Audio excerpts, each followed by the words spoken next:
Hello and welcome to the Daily Comic and Collectible, episode 589. Now today, the collectible of the day is the Hasbro Toys Marvel Legends series Retro Collection Kenner Line Spider-Man action figure. High above the ground, swinging through the trees, Spider-Man stops criminals that seem impossible to beat. This Marvel Legends Retro Collection Spider-Man stands 3 3/4 inches in scale and is a blast from the past. In an alternative universe, Kenner cranked out some amazing Marvel action figures in the 1980s, but not in ours. This action figure is an artifact from another dimension, a what if for kids of the 80s. This Spidey retro action figure is fully articulated, featuring 5 points of articulation, and comes with a retro card back, complete with the Kenner logo, appropriate for this vintage action figure. This figure was released in 2021 by Hasbro Toys. Now, the comic of the day is Amazing Spider-Man, Volume 1, issue number 213, with a cover date of February 1981. With story by Dennis O'Neil, art by John Romita Jr., and cover by John Romita Jr. This issue is titled, All They Want to Do Is Kill You, Spider-Man. The story opens with a thunderstorm blowing into New York City from the Atlantic Ocean, as a shadowy figure rises from the East River and comes ashore at Rikers Island. Pulling an unusual weapon from beneath a cloak, the figure presses the trigger, and a beam is emitted that blows a gaping hole in the masonry of Rikers Island Prison. As prearranged, the wizard steps out of the hole into the water, greeting the one who has freed him, and they swim away. Security guards give chase in boats, but the wizard's liberator raises a hand, and an enormous sea monster surfaces to crush the boats in its tentacles. The guards barely escape with their lives. The wizard is impressed, and the two companions in crime swim towards the city to begin hunting Spider-Man. The next morning, Saturday, Peter Parker fills his bathtub with detergent water and a special formula he developed to get the itchy brine out of his spider suit. While the costume is soaking, Peter will spend the day with Deborah Whitman. All of a sudden, Peter's next-door neighbor starts to sing one of his awful songs, and Peter has to get dressed in the closet to protect his ears. As Peter turns the corner of his corridor, he meets another of his new neighbors, a stunningly gorgeous brunette, as she opens the door to her apartment. When she says hello, Peter nearly forgets his date with Deborah. Peter soon arrives at Deborah's, and they spend the day sightseeing. Deborah is quite happy to be with Peter, and as they leave the Statue of Liberty at the end of the day, she kisses him. But when she invites him to her apartment, he declines. He wants to remain Deborah's friend, but he does not want their relationship to become more intimate. And by 11 p.m., Peter is home. When he checks on his costume, he finds to his annoyance that the chemical solution has faded the colors. Then he hears a radio bulletin describing a giant mechanical spider that is climbing the South Tower of the World Trade Center. Donning his faded and still wet costume, he web slings to investigate. On the way, he muses about the appalling lack of organization. Soon, Spider-Man arrives and sees the giant spider perched on the building. Unknown to him, the spider is being controlled by the wizard and his shadowy companion. Either the explosives planted on the spider will destroy Spider-Man, says the wizard, or his special device will get a reading on Spider-Man's spider sense that will enable them to track him down. When Spider-Man attacks, the spider begins firing lasers at him. Spider-Man's spider sense is tingling fiercely, and he realizes that the spider is not the only danger he's facing. He web swings into the device, knocking it off the wall into the plaza below, where it explodes. Unable to find out who was behind the incident, Spider-Man web swings away, out of sight on a rooftop nearby.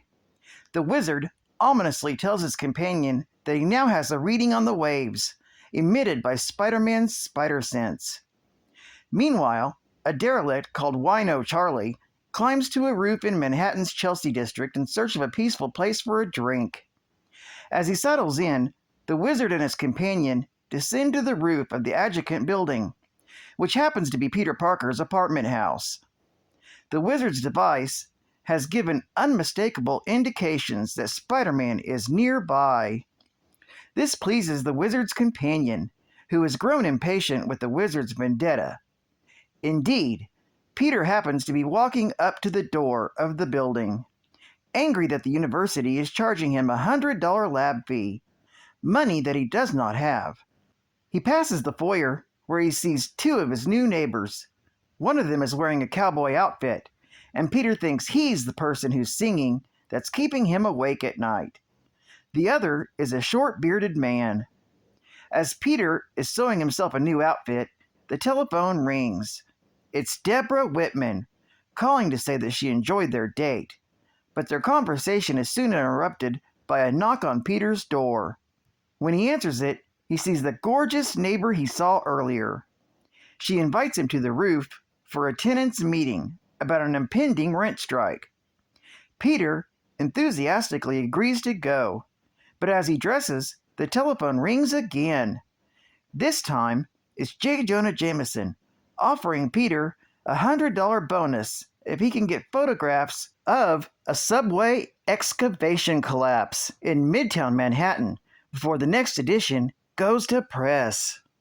So Peter dons his new Spider-Man costume and web swings away, hoping to get the photos and still be on time for the meeting. Peter arrives at the subway and finds 4 workmen trapped in the rubble. He quickly digs through much faster than the rescuers could have and saves the workmen before they suffocate. Then he retrieves his camera, and in 10 minutes he is web-swinging back to his apartment. As Spider-Man approaches his building, his spider sense tingles, and he sees the wizard and his companion on the roof. They had organized the phony tenants meeting in order to get all the tenants onto the roof, knowing that one of them must be Spider-Man, out of costume. Thus, they are puzzled when Spider-Man attacks them from a different direction.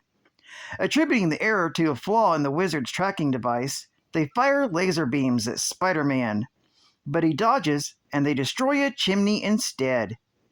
Gathering some of the chimney bricks into a sling made of webbing, Spider-Man flings them at the 2 antagonists.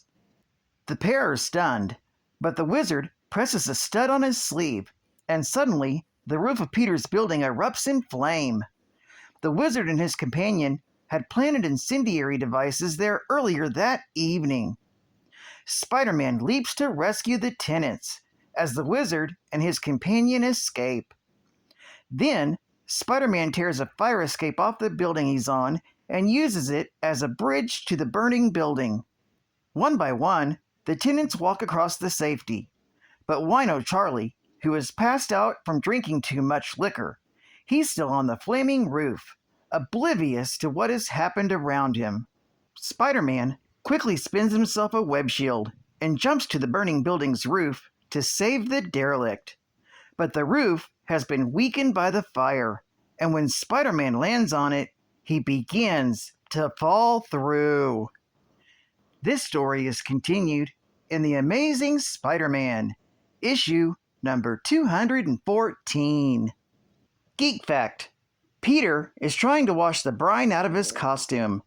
This was spilled on him in Amazing Spider-Man, Volume 1, issue number 211, from December of 1980. Bonus Geek Fact: Wino Charlie is a homeless alcoholic, passed out on the roof of a building that was bombed by the wizard. Charlie was rescued from the fire and from the following building collapse by Spider-Man, without him noticing anything at all. Advertising ad fact.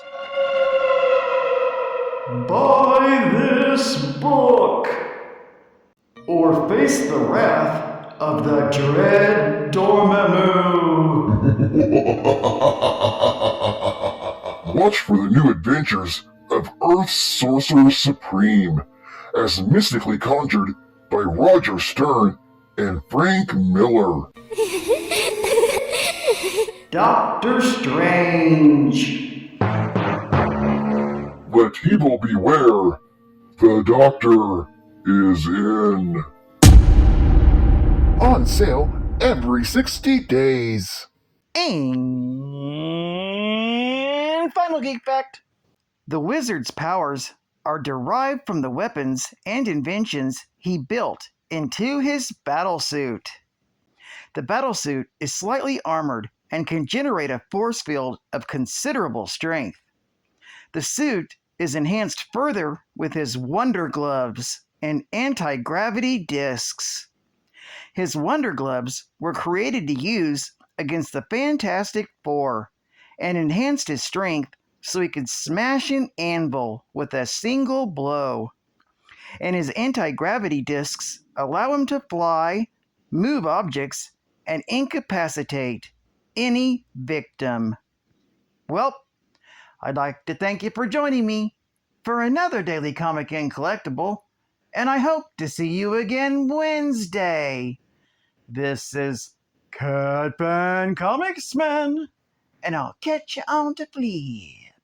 Over and out.